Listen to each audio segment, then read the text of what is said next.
Last summer I thought for a little diversion I'd take my family on a camping excursion. We were tired of vacations with air-conditioned rooms and such. Swimming pools and room service. I thought 2 weeks way back in the woods would do us all a whole world of good, especially the kids. They don't appreciate nature much. Rather watch TV, eat a Twinkie. Well, my wife wasn't sure, but I said, look here, honey, we'll have a lot of fun and save a lot of money. Now, right there's where I made my first mistake, friends. I figured a tent, a few cans of beans, marshmallows, what could it cost? What with the sleeping bags and the hiking shoes and all the other paraphernalia that you use, it came to $6,947.22. But like the man said, he can use it all again. Well, we packed a new Land Rover with a maximum load and drove till we run plumb out of road and then backpacked 6 hours straight up a steep incline. Briars, brambles, cockleburrs. And then we saw it, a perfect sight. There were trees on the left and a creek on the right of a clearing to pitch the tent. Just what we had in mind. Eat your heart out, field and stream. Now, pitching the tent took 4 hours or so, and by then the sun was sinking low, and the kids were whining and crying for something to eat. Whereupon my wife said, where's the restroom? I told her, and she grinned and said, yeah, now where is it really? So we broke out the soda crackers and sardines, the Vienna sausages and pork and beans, and sat around the fire to enjoy a well-earned treat. Good. Now that's city-fied junk food for us. Kind of reminds me of wild hickory. Let's all go camping. You'll never have it so good. It's great getting back to nature out here in the woods, amongst the birds and the bees and the flowers and the trees where the animals are our friends. Once you get hooked on camping, you never like the city again.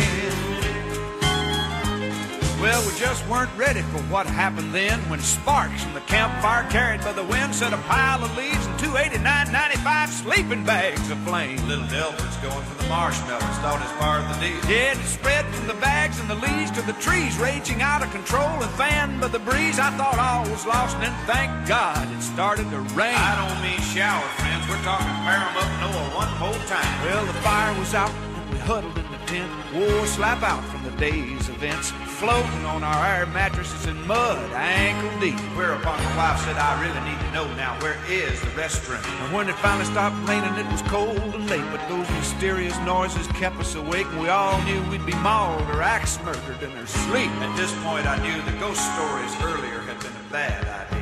I was dozing off, just about to dream about a holiday, and when a blood-curdling scream announced the presence of something in the tent covered with hair. That's when I said, leap up there, son, light the coal, and I think he's something in here with us. We lit the lantern, and there he was, a little beady-eyed fuzzy, looking at us, and we chased him out of the tent and ran head-on into a bear. He'd just finished off the groceries and was frothing at the mouth. We ain't talking no gentle Ben here, friend. He reared back on his haunches and he let out a growl. We all turned white and let out a howl, went tearing through the woods in hysterics without a flashlight or a lamp. It's amazing what adrenaline will do. I mean, I was a track star in high school, but my chubby little wife just flat-footed past me with a child under each arm like I was taking a Sunday stroll, yelling, never mind the restroom. Well, somehow we all made it to the car, and I had to crank it with a quick hot wire, cause I'd left the keys in my backpack back at the camp. Along with the shoes, wallet, Rolex, and $6,947.22 worth of camping equipment.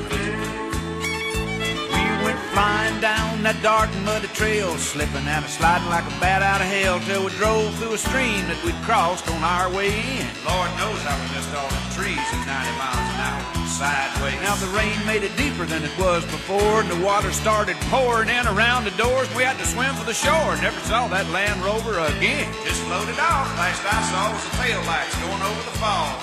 State Farm ain't never gonna believe this. Well, we finally stumbled into civilization, called a friend of mine from a Texaco station. He drove out and picked us up, took us all on home. Wet, cold, tired, talking to herself. They say take only pictures and leave only footprints. Well, we left 8 sleeping bags, 2 Trailmaster tents, and Coleman stole $400 worth of groceries, a Land Rover, a Rolex, and every stitch of clothing my wife ever owned. Oh, yeah, had to take it all with her. Mink coat, makeup, electric curling. I never know what you might need, she said.